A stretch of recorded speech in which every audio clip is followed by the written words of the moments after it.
would like your attendance at this event to count towards your certificates, I heard from at least one person that you have earned your certificate after this session. Congratulations.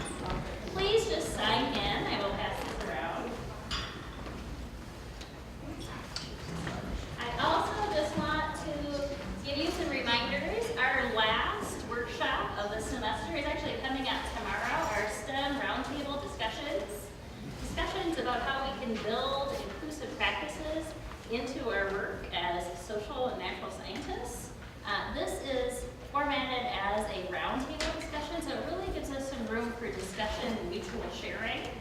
This is tomorrow afternoon at 4:15 at Upper Goretzky, so I'll pass this around. We do still have some room remaining, so if you'd like to attend, please do sign up.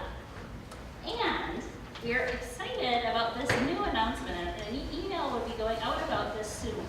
But we are about to embark, with the help of John McGee, on a large diversity and inclusion campus climate survey. This is really comprehensive, but it begins with the heads inventory. What this gives us is not just an ability to take the temperature of how we are doing on both of our campuses, but it also importantly allows us to compare ourselves to other institutions in the heads consortium.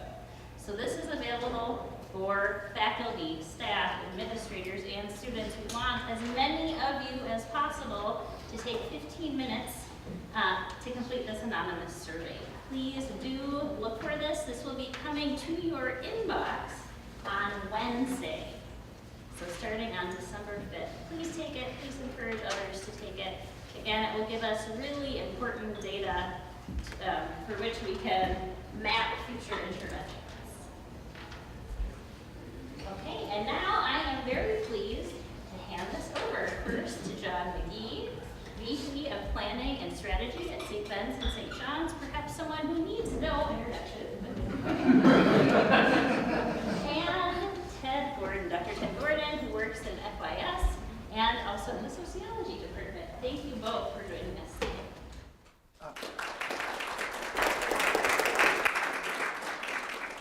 There's no green light, Adam, on this thing. So we're just going to go with this. This has to be mic'd because we're being filmed. I hate this podium, and you can tell why by virtue of my standing next to it. I am 5'5". It was built for somebody 6'5", and I'm not that. So I'm going to stand here and broadcast from here. Just thank you so much for the opportunity to do this. There are spaces in front. This is sort of like church, I suppose, in that way. There are still spaces in front. I don't bite, neither does Ted. We're pretty good at that. But we're going to take you through today some trends, certainly here at St. Ben's and St. John's. But then what Ted is going to do is talk about Native students at some length, a population that we rarely, if ever, talk about here. And he's done some really some deep research. He has a new book out on this topic, but he's doing more research on Native students at St. Ben's and St. John's as well. Just to follow up on one thing that Amanda just said, HEADS in the alphabet and acronym world of higher education stands for the Higher Education Data Sharing Consortium. It's a national organization comprised of, I don't know how many members are in HEADS. We have been for a long time, of maybe 100 liberal arts colleges in the U.S. It operates out of Wabash College. And so we're participating in a national survey that many, many other institutions will be at the same time. I want to start today with a little bit, I thought about just diving into who we are and how our students have changed over time. But instead I'm going to start a bit with a national context, because I think this isn't unimportant. And if any of you know who Nathan Graw is, or have read Nathan Graw's book, Nathan Graw is an economist at Carleton College. He's a St. Olaf graduate, actually. And he's written a book about demography and changing demography in the U.S., and it's actually become quite a seller among colleges, in part because it made them feel better than they thought they were going to feel before they got it. But the backstory on demography here is that between 1993 and about 2005, the number of high school graduates in the United States rose by 41%. You had to try to not succeed in that period. That was really an extraordinary period of growth, which was marked in that entire time with only one recession in the U.S., and it was the dot-com bust. It wasn't a very deep recession. So what you had was extraordinary economic growth over most of the period and extraordinary growth in the number of high school graduates, and you really began to see, and you really saw at that time, a run-up in college enrollment over the very same time period. By 2008, a lot of bad things started happening, not related to demography, but I mean related to the economy in particular. But the economy turned south in 2008, and it was coincident that about that time, the number of high school graduates in the U.S. began to level off, and it peaked in about 2011 and declined from 2011 to about 2015, 16. It depends on the state you were in. But the signature there wasn't that there were not enough high school graduates anymore, but two things happened. One, the pie wasn't expanding, so it becomes more competitive. And two, colleges grew, and we did too, as the number of high school graduates grew. So schools became dependent on the larger enrollments that they were able to accommodate. And suddenly that faucet was turned off. There wasn't going to be the kind of growth that had characterized the prior decade.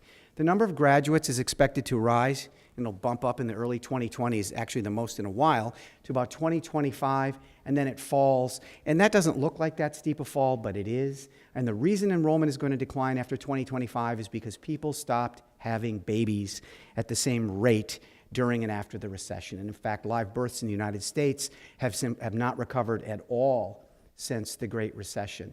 And so it's one of the great axioms of education that if you're not born, you don't get to go to school. And so we have 18 years to figure that out in advance. So it turns out that monitoring the number of births in the U.S. is actually quite important to colleges. So more or less, the bottom line on this story is that what you see today in terms of raw numbers is what you get. Are there enough people to fill America's colleges? Yes, in fact, there are. Do they all want to go to the same place? No. Are they all in the same place geographically? No. Does it mean that they'll be interested in colleges like ours? Perhaps or perhaps not. For most of the country, it gets quite difficult after 2025. This is a long period, a 17-year period.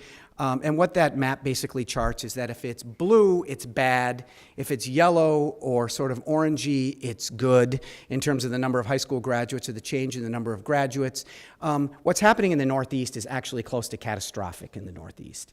It has the highest concentration of colleges in the United States in a very, very small place. And their number of high school graduates has absolutely plummeted.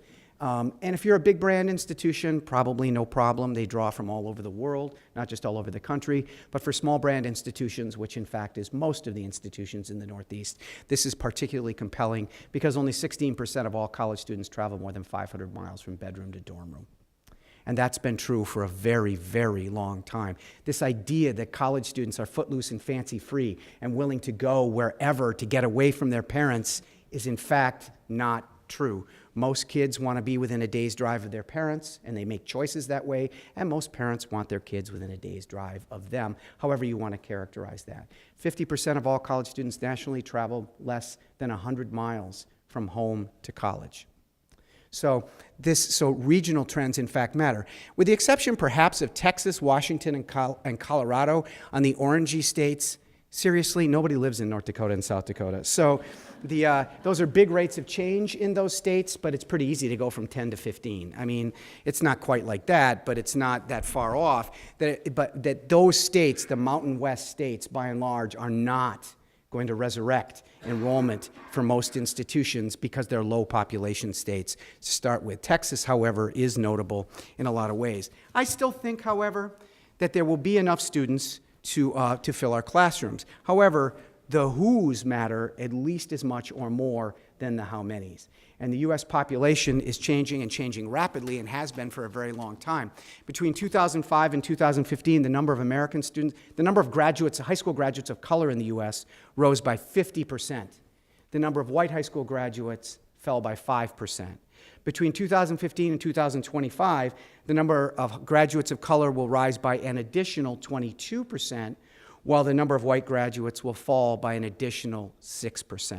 So that, whereas in 2005, about a third of all high school graduates were not white, By 2025, it will be half, and there are already states where it's considerably over half. Today, nearly half of all Americans under age 18 are not white, compared to just 28% of those 45 to 64, which would comprise most of this room, which explains why the future will be quite different than it is than today is. It's two Americas. The fastest growing population is the Hispanic population. Today, about a quarter of all newborns in the U.S. are Latinx. 26% of all elementary school students in the U.S., elementary and secondary school children, are Latinx. And the number of Hispanic Americans is expected to grow by 61% between 2015 and 2040, compared to a decline of 1.6% in the white population over the same time period. This is not really about immigration policy for those who want to. Does immigration policy change that? Not much. These are people who are here today. And in fact, while birth rates among Hispanic women have declined, as they have for all other groups, they're still higher than they are for other groups. So that is where, in fact, the fastest growth will occur, and as I'll show in a minute, that's also where we've experienced our fastest growth among our students of color, and that's not a surprise. One final piece of context, I think we can suffer from three, I hate being tethered to this, by the way. I think we can suffer from three pretensions. And I've said this in other settings, and some of you have heard me say this. The first is thinking that our students come to us as empty vessels, waiting to have knowledge poured into them. That's not true. The second is to believe that we are just like them. And the third is to believe that they are just like us. I have 4 kids, teenagers plus one 20-something. I can hear every day from them how much I'm not like them in almost any way at all, and they make that eminently clear. But as more difference and variance is introduced to the marketplace, as the population changes, we have to know what that means for the student experience, and that's not just an admission question. It's not enough to say, Nate and the admission office, please just go find me some people to bring to school here. That's not enough at all. In fact, we are who we enroll. All of our students come to us with a bundle of characteristics, the easy-to-count ones like socioeconomic characteristics or academic characteristics, but they come with cultural characteristics, social characteristics, and values characteristics as well. And those characteristics shape how they will experience us and how we will experience them. And all colleges make assumptions about the academic, socioeconomic, cultural, social, and value capital required to succeed at their institution. But what happens when you introduce more and more difference into that? The reason there's a question mark in the middle is because every college has a kind of modal student. I don't like the word typical, but modal, most frequently occurring, seems to cover it or say it better. And here, the most frequently occurring student, or just sort of the pile of student, would be a white student from the Midwest, most likely Minnesota, from an upper middle class family who's Catholic, where both parents, at least one, but typically both, have a baccalaureate degree, and all of the values and experiences that go with that. But what happens, and colleges do this often, I think, and I've been around, I get to talk to enough of them, where they blithely introduce, just go find me difference. So what happens if you're the student who lives outside, far outside the box of what is the modal or the word typical student on a college campus? It's not been my experience anywhere, in talking with people anywhere, that most 18 to 22-year-olds wish to be perceived as pioneers. They want to be just on their own. That's not true. The onus for change doesn't rest on them. It rests with us. And we said yes. We invited them to apply. We accepted them for enrollment. They're here. And so the onus for change rests with us. And that change has implications. The change in the characteristics of our students and who they are has implications for student learning, student development, retention, and the financial bottom line. And it's a responsibility of all of us. And I think that's one of the reasons why we pursued the Mellon Grant the way we did, to say, how are we prepared to, and it's not right to say how are we prepared to deal with, which makes it sound like a problem, but how are we prepared to provide opportunity so that our students can be the best that they can be, whomever it is we enroll, the best that they can be over the course of their lives. So I'm going to segue now to, and I'll do this quickly, about who we are, and I'll make these available to Amanda in the becoming becoming community, so that these are all available.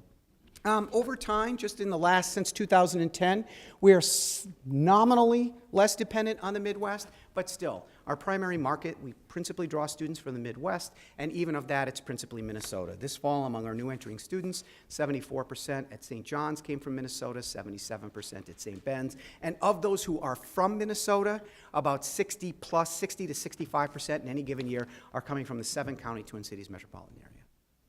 In part because that's where the most people live. And when I started here 20 years ago, we were in fact fewer than 50% from the Twin Cities, but now we've approached 2/3 on each campus. The growth in the West, the South, and the Northeast are products of relationships and investments that we've made to enroll students. When you talk about West, we're talking about California. California comprises the vast share of that 6%. We have an admission representative, an area rep in California. We've built relationships there over a long period of time. They principally come from Southern California, principally the Los Angeles area. South means Texas. Texas is the result of relationships we have with a number of community-based organizations in Texas, and that's how we principally receive our students from the South. The Northeast, going from a little less to 1% to 1%, is in part a product of a relationship we have with St. Benedict's Prep in New Jersey. The number outside has actually changed over for all students, has changed little, but we actually have declined in the number of students internationally. This is a trend that's happening in institutions all over the country now. If you want to call this, maybe it is the Trump dump, I don't know if that's, but we can reasonably speculate on that now. But the U.S. has, well, let me say this. I think international student enrollment, you have to understand that there historically has been fewer than 500,000 undergraduate international students enrolled in the U.S., comprising actually a small, very small share of total enrollment in the U.S. The primary enrollment of international students at U.S. institutions has been in graduate schools. It's been that way for a long period of time. Nonetheless, our international student enrollment has declined. When we look at, and actually you can see that more clearly here, reflecting changes in the U.S. population and reflecting our own commitments. This didn't all happen by accident, but reflecting our own activity and commitments. The number of students, we have significantly increased the number of American students of color enrolling at the College of St. Benedict and St. John's University. Those students comprise 17% of all first-year to senior students at St. Ben's and St. John's in fall 2018, this last fall, compared to just 6% in fall 2008. Among new entering students of color, it was about 19% at St. John's and 18% at St. Ben's were American students of color. And among those new entering students of color, for the first time ever, more than half were Latinx students, were Hispanic students. And so that is by far the fastest growing group of students at St. Ben's and St. John's. The number of new entering Hispanic students of color has more than doubled since 2010. First generation, and let me be clear about the definition of first generation, because it's one of those, it's a wink and nod phrase where I think oftentimes we assume that all people share the definition, share a common understanding of what it means. For our purposes and for typical reporting purposes nationally, first generation means neither parent has earned a baccalaureate degree. So neither parent with a baccalaureate degree. Now you can imagine there's a lot of space below that. That's everybody who earned up to a baccalaureate degree, and there's a lot of people like that. It includes people who have 2-year degrees. It includes a lot of people who just have some college, no degree. But here at St. Ben's and St. John's, in fact, the proportion of students who are first-generation students has bounced around a bit, but it actually hasn't changed a whole heck of a lot since fall 2010. It's gone up in some years, down in other years. That's really, in some ways, and this is part of the point Nathan Graw makes in his book about demography, is it's not all that surprising as more people have gone to college that you would see a decline in the number, or in the proportion anyway, of students who report as first-generation students. So, and I looked this up this morning, in 2018, 34% of all Americans aged 25 and older had earned a baccalaureate degree, compared to 29% in 2005. And it is in fact true that people who have the highest levels of degree attainment are the most likely to send their children to college, especially four-year colleges. This would look different if we were looking at two-year institutions, but this is what it looks like for us. And I think we want to say we have vastly increased the proportion and number of first-generation students. We haven't. That said, it's not insignificant. Among the other ways we look at students are, what is your religious preference? We collect this data at 2 points, and I'm using collection point 2, and the distinction is important. The first collection point is on their application for admission. Most of them fill out a Common App that can go to dozens and dozens of other institutions. Students are much less likely to identify a religious preference at all on Common App than they are when they get here and we ask them again, what's your religious preference, your denominational affiliation. And what's happened here is that over time, we are enrolling fewer Catholic students than we had been enrolling. We're at 56% now. We look a lot like Catholic colleges nationally, where it's around 54% of all first-time, full-time, new entering students at Catholic colleges nationally identify themselves as Catholic. The number 2 group is Lutherans, and it always has been at these institutions. But just to give you a sense of historical perspective, for those of you who perhaps were here a long time ago, I was, and so I had this opportunity to look this up. What was it like when I was a student here? Which is back in the zenith of Catholicity days. In my class, the entering class of 1980, we were like 92% Catholic. There were as many students who indicated that they were Buddhist as there were Lutheran then. Those days are long past. And what we see is that while the percentage who report being nuns has risen, it's still pretty small. It's small at both institutions. Most of our students express some kind of denominational affiliation. I just actually started work on this for this year's report. This is among the most fascinating stuff, I think, as this screen jumps around, and there must be a calisthenics course above us. Oh, that's it. They're all high school students. Okay. Now, my kids aren't up there, so I'm not going to. But in any case, the median family income of our students declined after the recession. Hardly a surprise. Median family income nationally declined as well and had been declining actually over that same time period. But by 2012, at both institutions, it had begun to recover. I can't explain exactly why it separated for St. Ben's and St. John's after 2014, but it did. But since 2016, the rate of change has been about the same. Bottom line here is that the median family income at St. Ben's this fall for all first-year to senior students, and keep in mind that about 4 to 5 students submit a financial aid application, so we actually do know their incomes. The median family income at St. Ben's was about $108,000. The median income at St. John's was about $115,000. Each had changed by about, St. John's by about 1% from the prior year, and St. Ben's by 2% from the prior year. The median family income statistic is interesting. This is nominal, by the way. It's not adjusted for inflation. It's interesting in its own way, but it's compelling when you start to break it out for students of different types. There are extraordinary gaps in income by students of different types, which would be true at most institutions, certainly most institutions like us, so that the median family income of white non-Hispanic students at St. Ben's and St. John's is about 2.5 times or more what it is for American students of color. And for first-generation students, less than half than what it is for students who have at least one parent who earned a baccalaureate degree. And those gaps influence all kinds of different opportunities, what you can do and what you can't do. And the people who are likely most tuned into these differences are students themselves. They know it.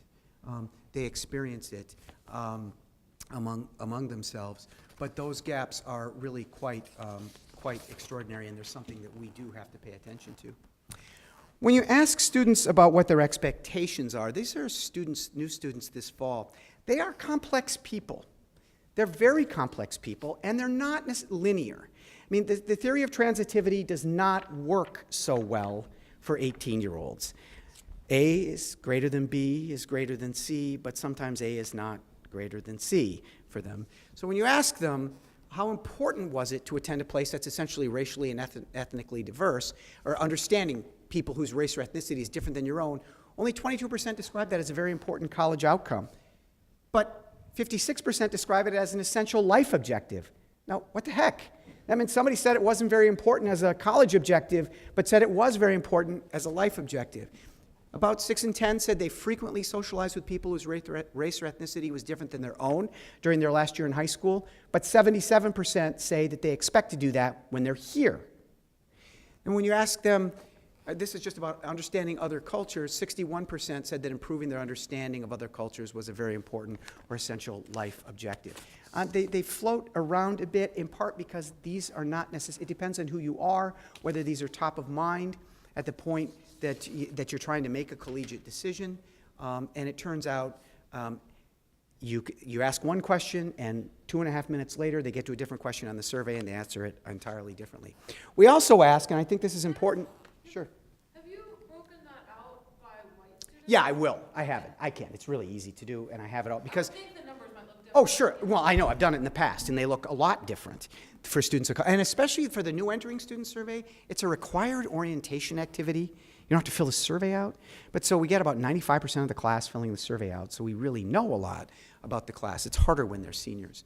We also ask students to describe their political views, and I like the fact that we can compare 2016 seniors and keep in mind that this survey was administered before the election in 2016 and before the election in 2018.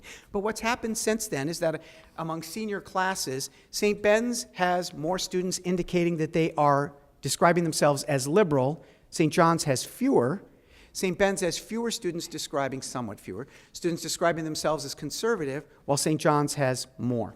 We educate students from across the political spectrum, and they're different on each campus. My favorite category, by the way, is still the middle, which I think are in some ways the most honest. They just say, well, I'm middle of the road. And we don't tell them what that is, of course. And it's an easy Minnesota answer, the sort of Lake Wobegon answer. Don't commit, but tell us something. Finally, we just closed our senior survey, and I thought I'd just finish with a little taste of this.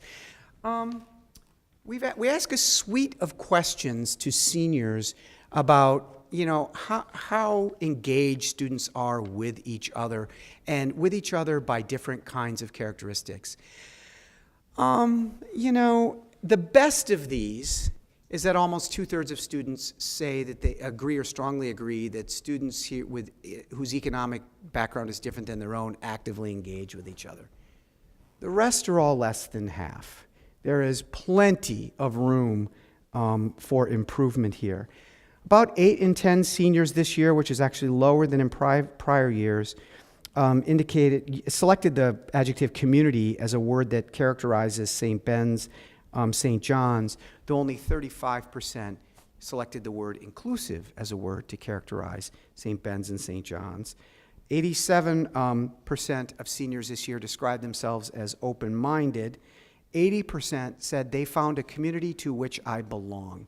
And actually, I found asking a question about community, an open-ended question as well, about community over a long period of time, a lot of students are actually tired of being asked the question of community, because what we get back is that you're trying to engineer a community. And in fact, there is not one community at St. That's eminently clear here, that there's not one community. There are many different kinds of communities here, and it doesn't mean all those different communities work together all that well. 90% of all seniors describe their relationships, however, with other students as very good or excellent. So, in fact, the students, in spite of these sort of mixed responses, do describe themselves as doing quite well together. That's what I have. I'm going to switch to Ted. And Ted, you can start, and I will call your presentation. Thank you.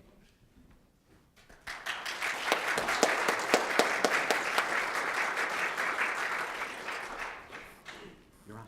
All right.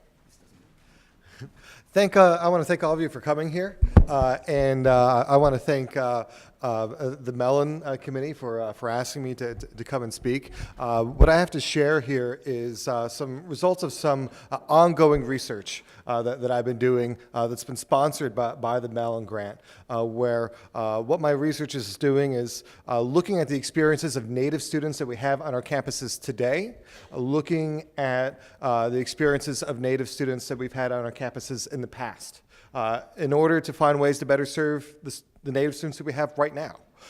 And I'm very much in the middle of this project, and so I have just some preliminary results, a lot of things that I kind of wish I could share at this point, but I'm not quite at that level for some things. I will have more to share soon, so please be on the lookout. But one key takeaway is that we have Native students that we serve right now. And in conversations with my colleagues, in conversations with Native students as well, we're often not really aware that we are currently serving Native students, and some Native students that I've talked to don't know anyone else who's Native. And so I've been working with Brandon Woodward to come out with some ways to go and start making some connections here. And so this is not, I don't have kind of final results to share in some ways. Rather, the point here is to start having a conversation about the fact that we do serve Native students, what are some of the best ways to serve Native students, and also part of our institutional history as well, which factors into that. So first,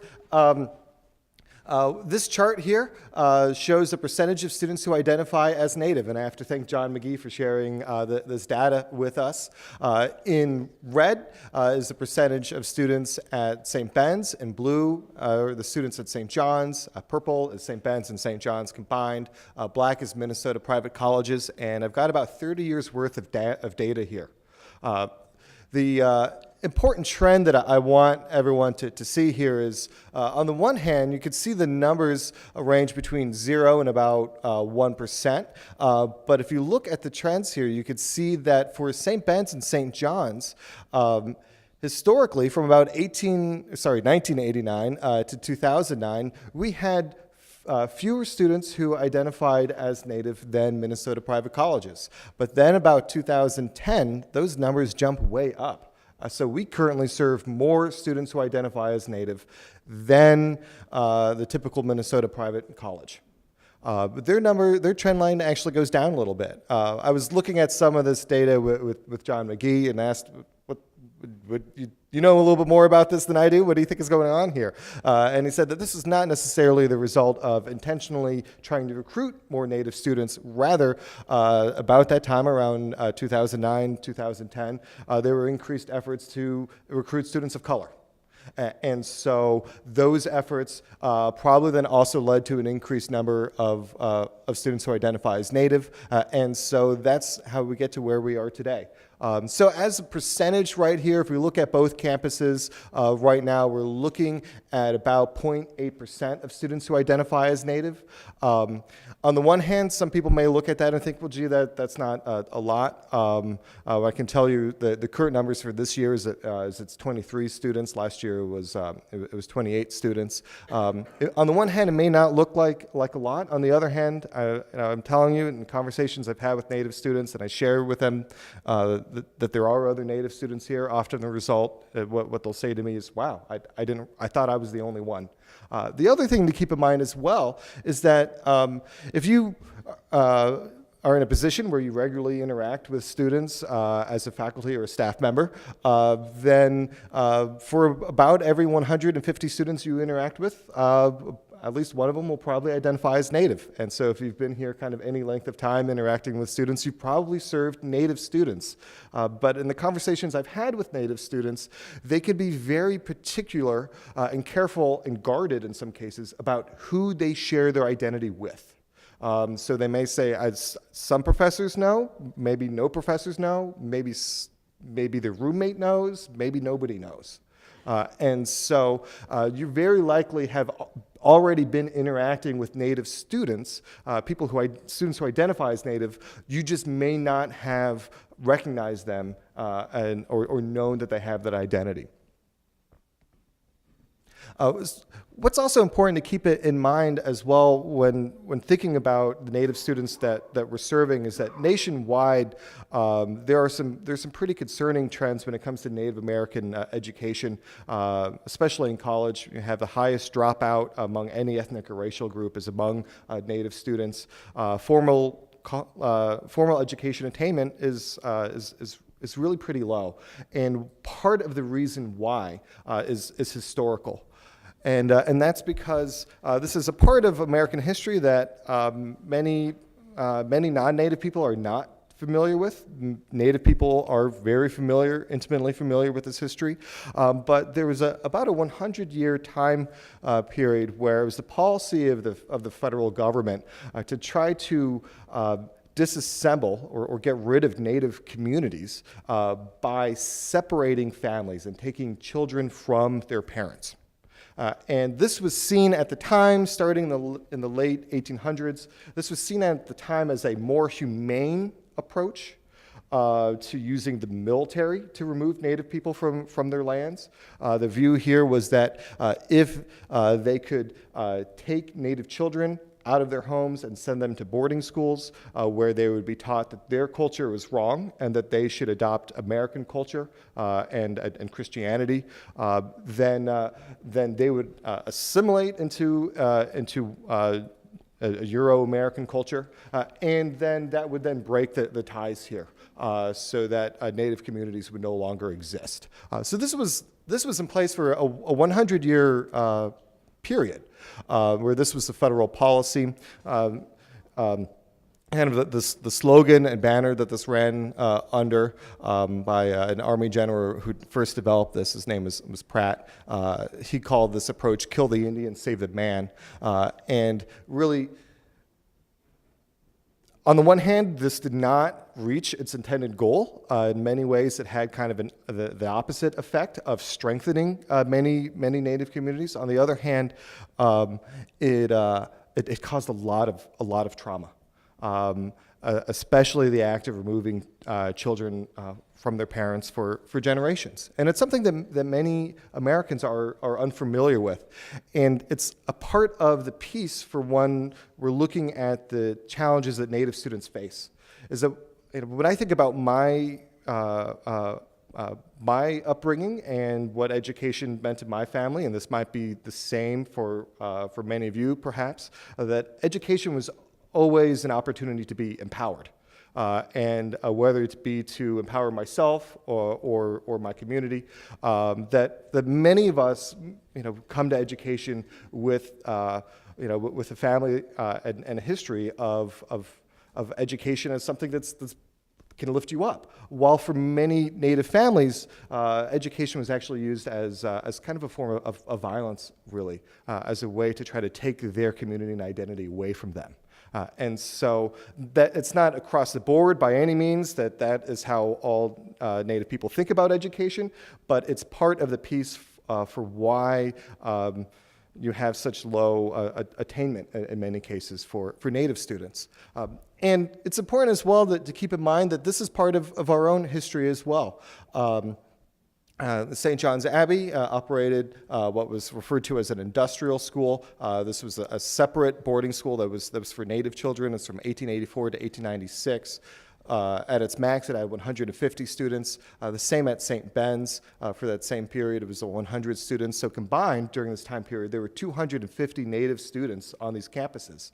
That's more than 10 times the number of Native students that we have on our campuses today. There were hundreds of these schools, and some of the research that I'm doing right now looks at some of the ways in which, what was taking place on our campuses, in some ways was in support of what the federal government wanted. In other ways, it subverted some of what the government wanted. But nevertheless, we have to understand our own institutional history when thinking about the Native students that we serve today. The Order of St. Benedict also operated boarding schools on 2 reservations, Red Lake and White Earth, starting about the same period, but then carrying on into the 1940s. How boarding schools operated on reservations was essentially like this. The view was that if they operated as as a day school, then the children would go home every day and spend time with their family, and that would undo what they learned in class that day. And so how these schools operated was that if the boarding school was located near where the children's parents lived, then they could go home on weekends. But during the week, the idea was that they had to be separated from their parents and engaging only in activities to teach them white European culture. So in thinking about how to better serve our Native students, there is, part of it is understanding some of the national history, some of the institutional history as well. It's also important to just, unpack a little bit some of the different messages that we've received in our own education, formal education in K through 12, or through media and the family, and kind of examine some of the different images and representations that we've been exposed to, because those can shape how we think about Native people, how non-Native people think about Native people. And one of the issues here in particular is that since I'll put it this way. Many non-Native people interact with Native people all the time. They just might not necessarily know that. It's hard to have a stereotype in your mind about a particular group if you're regularly interacting with that group. That you could, meet a whole range of people who just make it untenable to hold that stereotype in your mind. But because many non-Native people they don't see themselves as regularly interacting with Native people, those stereotypes can be a little more ingrained. And that can be the case for faculty and staff. It certainly can also be the case for their classmates as well. And so what I want to do right now is just have kind of a brief exercise where I'll have you do this in pairs. So you could just talk to the person next to you. And what I'd like you to talk about here is I want you to, if you can, think way back into when you were in K through 12 education. What did you learn about Native Americans? And if you can't remember anything that you learned at that time as well, that's telling as well. So don't, if you don't remember anything, that's fine. I think that also says something, because there's probably other memories that you do have from that time period. And then also, what did you learn outside of school? What did you learn in your family? What did you learn in the media? What kind of representations did you see? And in talking about this, it's some of these might be negative images, some of them might be positive images. The idea is that you're not necessarily sharing what your own views are, rather just what you've been exposed to. So I'd like you to take a few minutes to go and just talk to the person next to you and share this. Okay, so now that you've had some time to talk, and I understand that there's probably a range of different experiences. If you are depending on where you were raised, there might be different things that you've heard. Certainly, there are variations within the United States. Absolutely, there's probably even more variation across the globe as well. But if some of you could just share some of the representations that you talked about. What are some of the things that you were just talking about there, and some representations that you received when you were in K through 12 education, or through the media, or through family? We were mentioning growing up on Looney Tunes cartoons. They probably had a lot of negative stereotypes.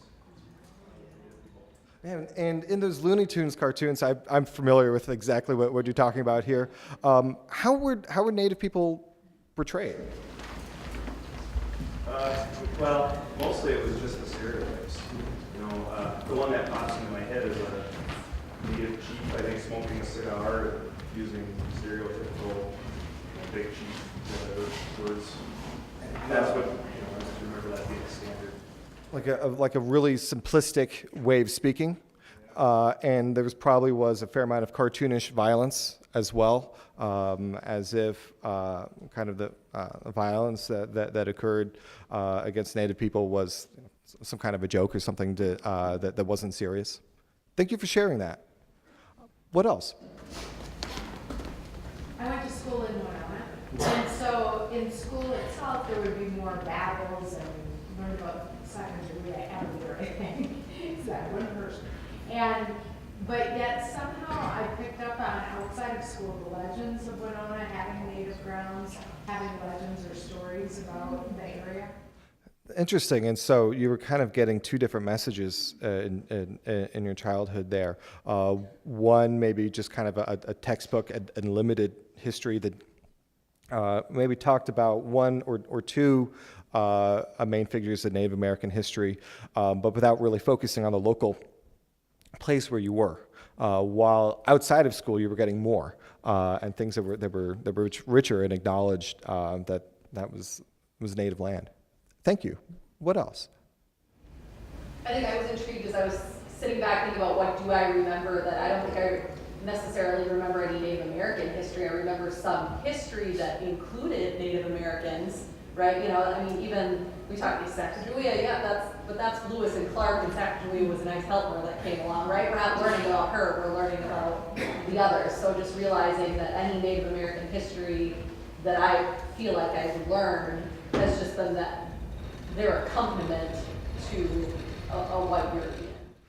Thank you for sharing that even kind of the story of Sacagawea is then also not really a story of Native communities on their own, but really part of a story of the expansion of settler society, and that for many, if you have a hard time kind of remembering what you learned, part of it's because in many different states, Minnesota has made some reforms that are really important, but in many states, Native American teaching about Native American history or culture is not required, or it was only be required in elementary school, for example. And in the entire state of California, where a lot of my research has been focused, this just changed just 2 years ago, but up until then, it was only required to be taught in 4th grade.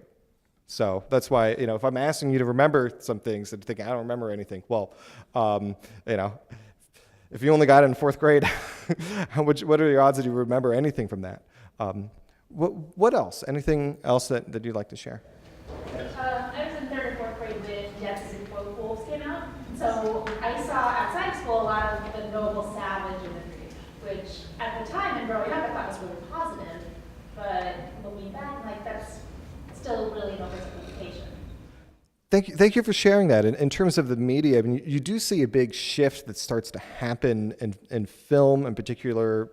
Kind of mostly it starts in the 1970s. There's a couple examples of it there, and Dancing with Wolves is a real key example of this, where you do see Hollywood move away from just westerns, where you just have kind of the trope of Native people just as savages, and it moves towards, in some ways, a much more positive image, but in a way, as well as you mentioned, the noble savage stereotype is something that is also very simplistic as well.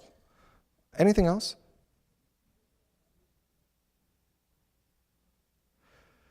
So there's actually a fair amount of research that's been done in this. There's a couple, some different terminology that's been used for some of the different stereotypes.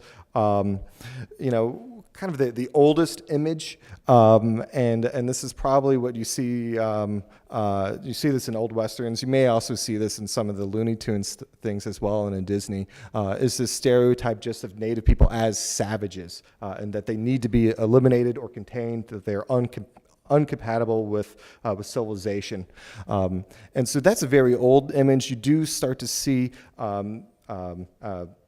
As Diana had mentioned, this image of the noble savage starting to become more popular towards the end of the 20th century. This is, again, the idea that Native people are spiritually pure and connected to nature, and that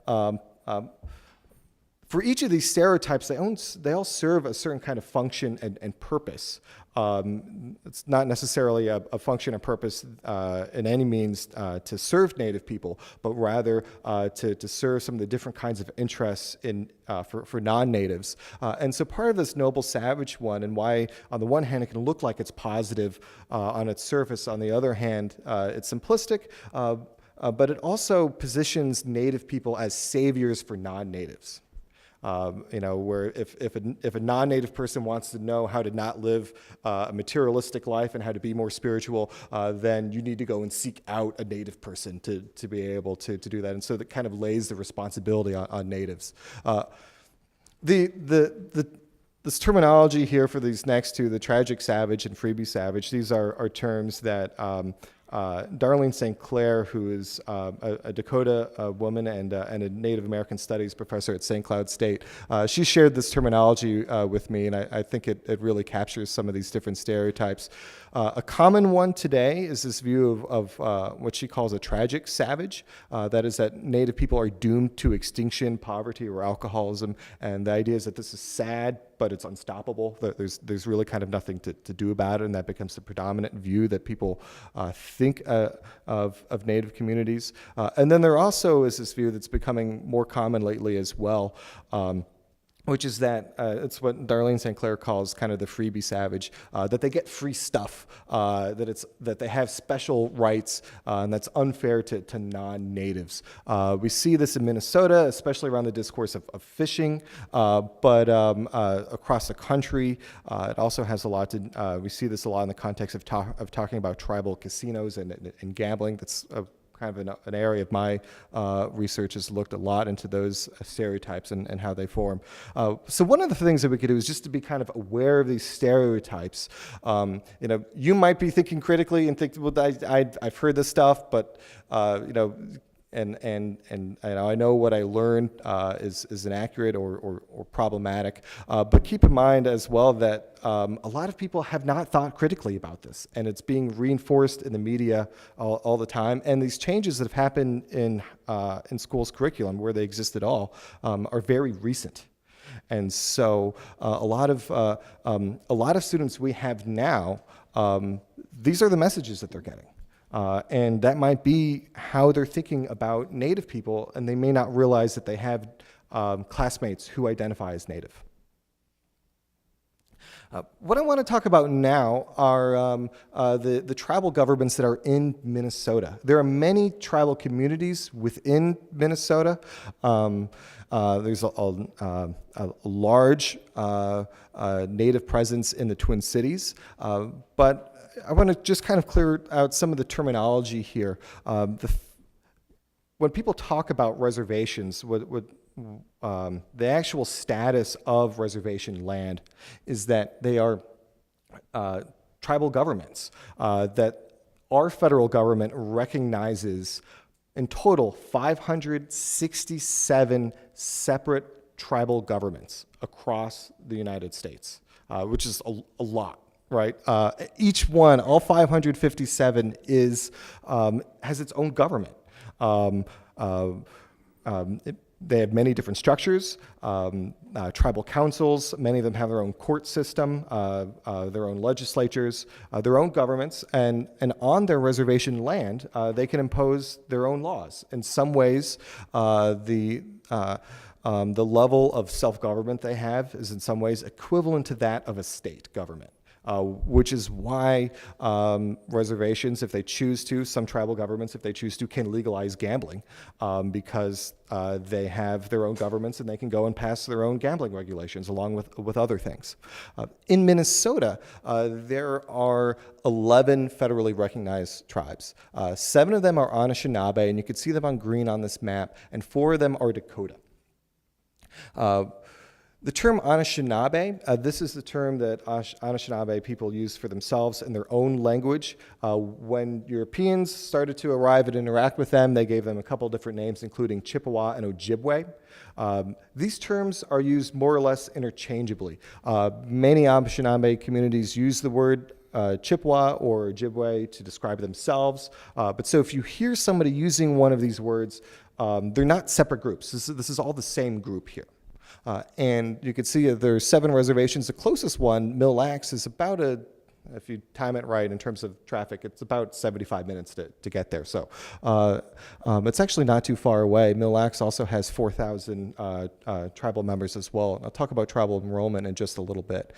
For the boarding schools that we operated, most of the students that came to the boarding schools on these campuses were coming from White Earth, Leech Lake, and Red Lake. just to give you a sense, was not very much in terms of from the Dakota communities. And for the Dakota, this is another area where there's a couple different terms that are sometimes used interchangeably. The Dakota group, their indigenous land actually includes all of the of Minnesota. The Ojibwe came a little bit later, but for the Dakota, they're part of a wider group called the Council of Seven Fires that also includes the Lakota. And for this larger group, they're known as the Sioux, or sometimes referred to as the Sioux. And so when you hear these words, Dakota and Sioux, the Sioux is a larger group. The Dakota are included in that. And so sometimes you'll hear them used interchangeably. Again, some Native communities will use the words Dakota. Others may also refer to themselves as being Sioux. They're not necessarily, when in sharing these different terms, I want you to just be able to recognize that if you hear one, that they might be kind of actually referring to the same group, and that none of these are necessarily seen as kind of offensive terms or anything like that if you're worried about using proper terminology. For that matter as well, the terms Native American and American Indian are often used interchangeably as well. And when talking about Native people, generally the term Indian is not seen as offensive. Some non-Native people may assume that natives might find it offensive. It generally isn't, but in principle, it's really best to, when referring to individual people or groups, to use the name of their tribal affiliation, because there's a wide range of cultural diversity. In terms of the state, we have 1.4% of Minnesota is Native, according to the 2010 census numbers. That's just a little bit higher than the United States. On average, which is 1.3%. One thing I was thinking as I was watching John McGee's presentation is a lot of those states where you do see that there's going to be that growth in population are also states where there's a lot of Native communities as well. Including Texas and Oklahoma. It was just one thing to keep in mind, and that we do have students on our campuses today who are Anishinaabe and who are Dakota. We also have students who are native to places all across the United States and Alaska. And as we increasingly bring in more students from outside of Minnesota, we're going to increasingly have more students who identify as with Native communities across the United States. And I'll talk about the international picture in just a little bit. Now let's talk about kind of students who identify as Native. One big question that's really important to talk about is who is Native? There are many ways in which people can be Native. And the first piece here that's really an important distinction is that Native people can be both enrolled in a tribal government or they may not be enrolled. As I showed you, those 11 tribal governments within Minnesota. For all tribal governments, our federal government, under the Bureau of Indian Affairs, it says that if a tribe's going to have a tribal government, then it has to have a list of people who are enrolled, and it has to have a criteria for how you can be enrolled. And the federal government imposed its own system for recognizing who can be a member, something that's known as blood quantum, and there was not traditionally a way that the Native people acknowledged membership in their communities. How blood quantum works is essentially like this. This is where people talk about themselves, or you'll hear references to somebody being 50% or 25% a member of a particular tribe, Ojibwe or whatever it may be. In order to establish blood quantum, you have to demonstrate that among your ancestors, a certain percentage of them were a member of that tribal community. And the way in which you demonstrate that is you have to show written documents. It could be treaties, it could be census forms, but documents where sometime in the past you had ancestors who signed some kind of form or the government had on a list of these are the Native people living in this area. That are part of this community. And so in order to be enrolled in a tribe, you have to be able to have paperwork that shows that a certain percentage of your ancestors were a member of that tribe. This is why there can be many Native people. There are many Native people who are enrolled in tribal governments. There also are many Native people who are not enrolled.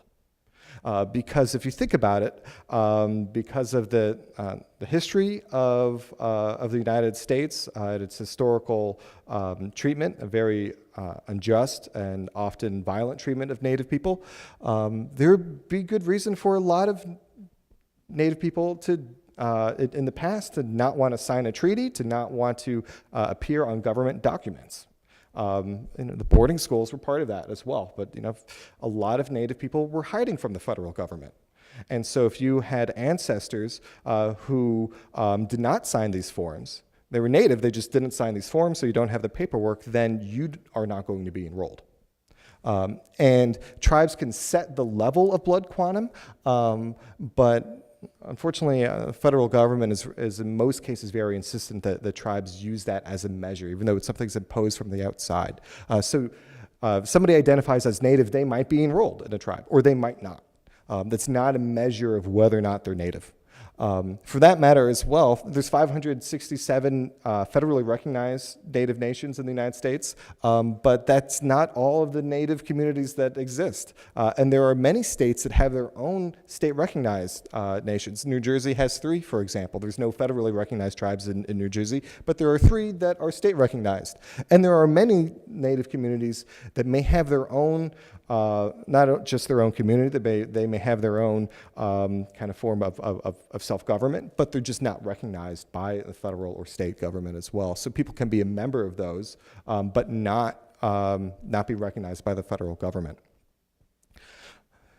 When non-natives think about Native people, and a frequent image might be that of reservations, but many Native people live in cities, in urban environments. Of course, Native people can live anywhere in between as well, but historically, there actually are reasons why most major cities have significant enclaves of Native peoples. Including the Twin Cities especially. And part of this has to do with what was taking place in the 1950s and 1960s, where the federal government had a policy that it referred to as termination. In the 50s and 60s, the federal government's view was that it was going to stop recognizing the federally recognized tribes that it had recognized and say the reservation is no longer yours, we no longer recognize that you have a government or any of those treaty rights or anything. And so as it was doing that, and it was telling Native peoples, you no longer will have any services that will be provided by your own tribal government or by the federal government, it was also then telling Native people, it's now time to relocate to cities. And in essence, the practice was that they would get a bus ticket to a major city and their first month's rent. Was basically the practice. And it's out of that in particular that you see the emergence of Native communities in cities like Minneapolis, but also Chicago, Los Angeles as well. And to this day, these cities have a strong Native presence because this happened in the lifetime of many people. And then they also then raise families when they move to those cities. And so for a lot of the Native students that we have today, some of them may be coming from reservations, some of them might be coming from cities.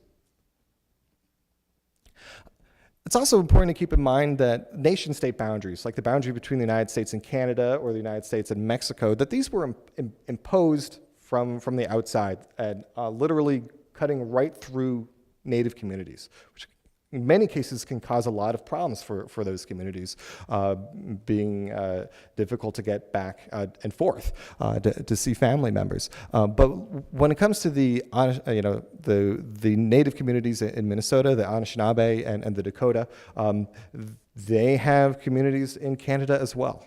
And we see this along the boundary between the United States and Canada, along with the boundary with Mexico. And so when talking about Native students and thinking about the Native students that we serve, many of them might be citizens of the United States.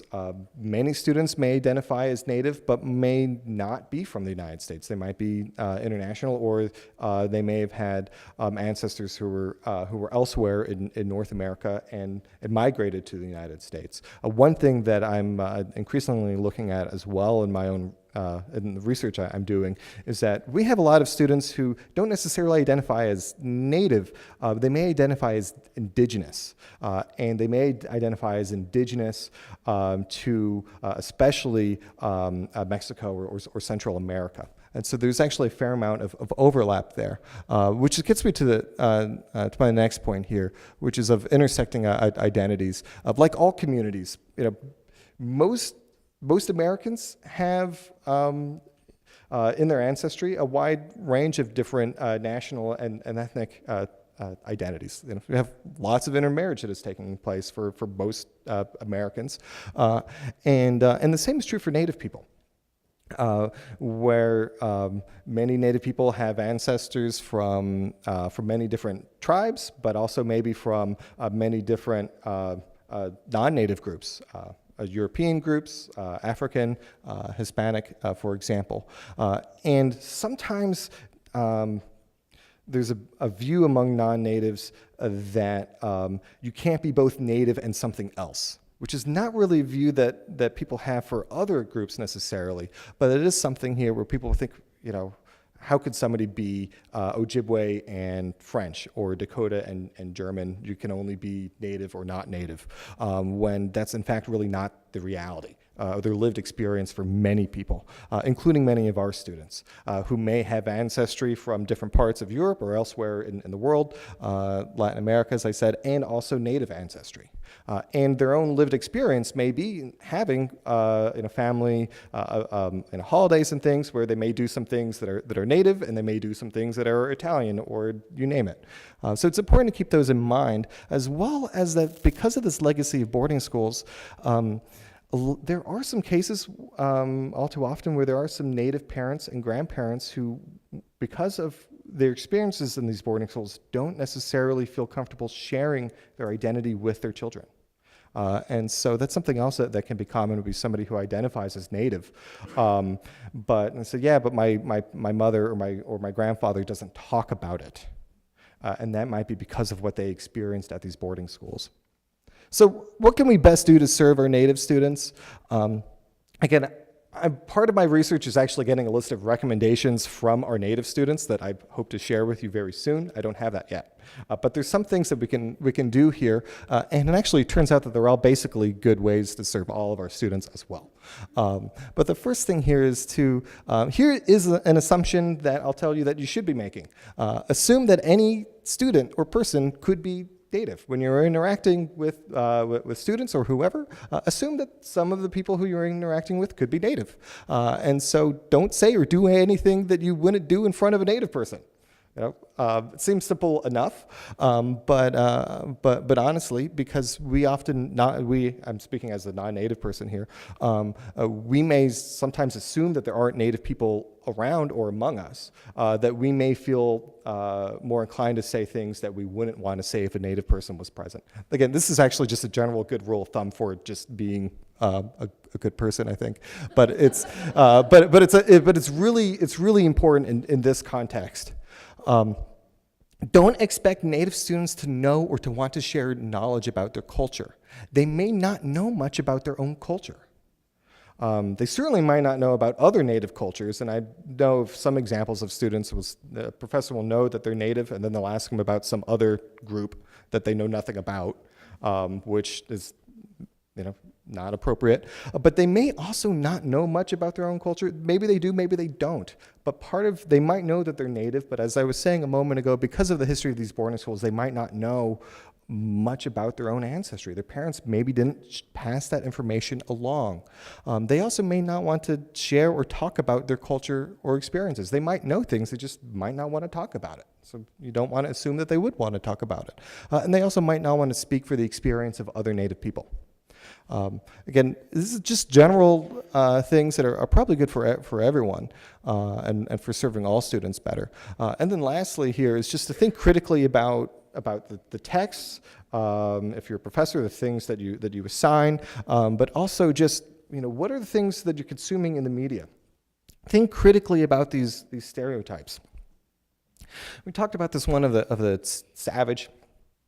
I think it's probably pretty easy for non-natives to identify that that's just kind of a really racist stereotype. But the noble savage one, as a positive stereotype, has a lot of problems as well, as I mentioned, of native people assuming that they need natives to redeem them, placing the responsibility for spirituality on native people. It also assumes that native people can't be modern as well. This view of the tragic savage here of people, non-natives viewing native communities as having just inescapable poverty and alcoholism and things like that. There are these challenges among native communities, but native communities are also resilient and economically diverse. And if you have a student who identifies as native, you don't know anything about their economic background or anything like that. And when it comes to some of these views here in terms of alcoholism, actually binge drinking occurs at the same rate for both native and white Americans. And so are there native communities where alcoholism is a problem? Yes. There's also white communities, and actually where it's probably the biggest problem is on college campuses. But that's something that, we need to think critically and not just accept these views. And lastly, in terms of this freebie savage one, a lot of the rights that native peoples have, if they're a member of a federally recognized tribe, a lot of the rights they may have aren't special rights, they're treaty rights. And treaty rights are actually enshrined in our Constitution under Article 5, where treaties, among other things, are listed as the supreme law of the land. And so, when you hear these discussions of casinos or fishing or things like that, and people might think, oh, well, they have these special rights. Well, those are treaty rights, and treaty rights are constitutional rights. The last thing I want to say here is, and you're already doing this, okay? Inform yourself and encourage others. Attend events like this. So thank you for coming. And I hope to have more that I'll be able to share soon. So again, thanks. I want to thank all of you for coming here, and for John McGee for sharing with me. And I think we have a few minutes left for either of us to take any questions.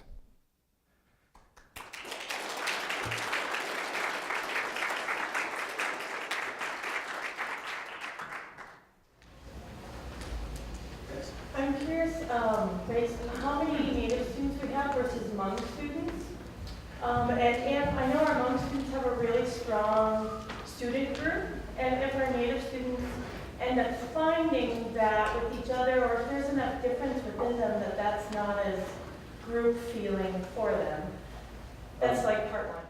Yeah, so first, we currently don't have a group for Native students, but I'm currently in talks with Brandon about that, and with Native students who very much want to do it. So I hope to have more to share soon. In terms of the number of Hmong students we have.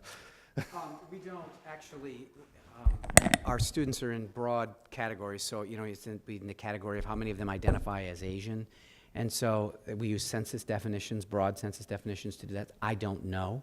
I'm certain, however, it is more than we have Native, especially at St. Ben's, which enrolls, I would expect there to be more at St. Ben's, a higher percentage of Asian students of Asian descent at St. Ben's, but I don't know Hmong.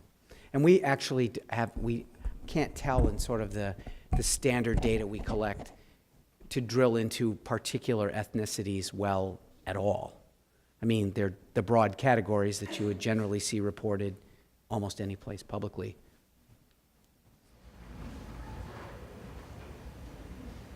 So then I was curious how many classes, like how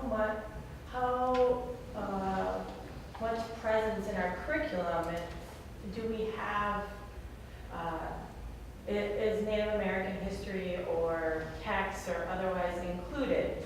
And I ask this personally because as we program in the Fine Arts series, and sometimes we notice where holes are because we're trying to figure out who our partners are, and sometimes it's hard to find those partners to match the artists that we're bringing on campus. And I'm kind of curious how many places are there good representation of Native American history or culture in a variety of ways throughout our curriculum?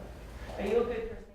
Yeah, that's a great question. And first, what I'll say is that in terms of classes that are officially listed as dealing is focusing exclusively on Native histories and cultures. There's only one class in the education department for future social studies teachers, Education 309. It's a mod class. I'll be teaching it next semester.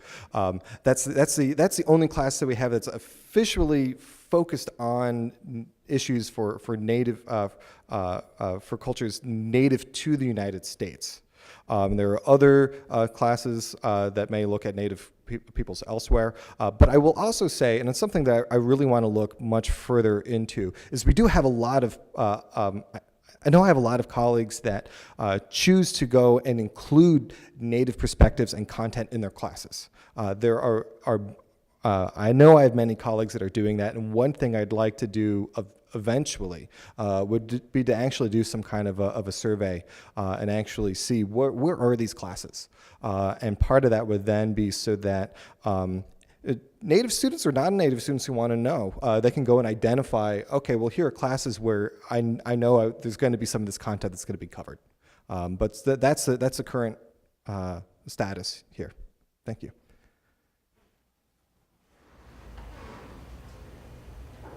If you do have other questions at some point, you can call us. Really easily.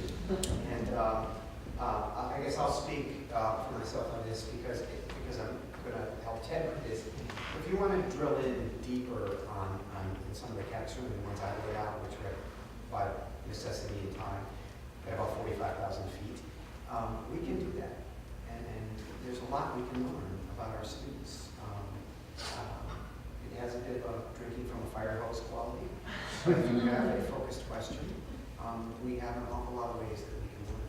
And I'm sure that both of us would be more than happy to help answer your questions or to provide you with additional data. That's what you like. And you can encourage your students to call us as well. Kim, sure. Yeah, so as I was talking to you, so I'll speak to the whole crowd. As we are seeing the change in student population, ethnicity, race, international, I think it might be a good study to see simultaneously how the faculty and staff compositions from the 80s have changed in institutions, because it goes both ways. You're right. You're right. And far more in faculty than in staff.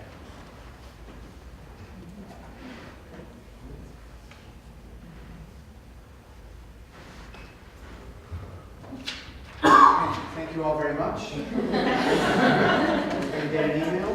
We encourage you to do this. It helps us to learn about the very kinds of things that come. Are the students getting a direct email about that? Yes. Or do we need to- Students are getting a direct email. We work with IT services, cleared spam filters, so everybody's going to get this. This will go to 4,000 people because it's all students, faculty, staff, and monastics. So we would like as many people as can to respond to this, and it's going to roll out over the holiday period. It starts on Wednesday and goes in mid-January. That was the best.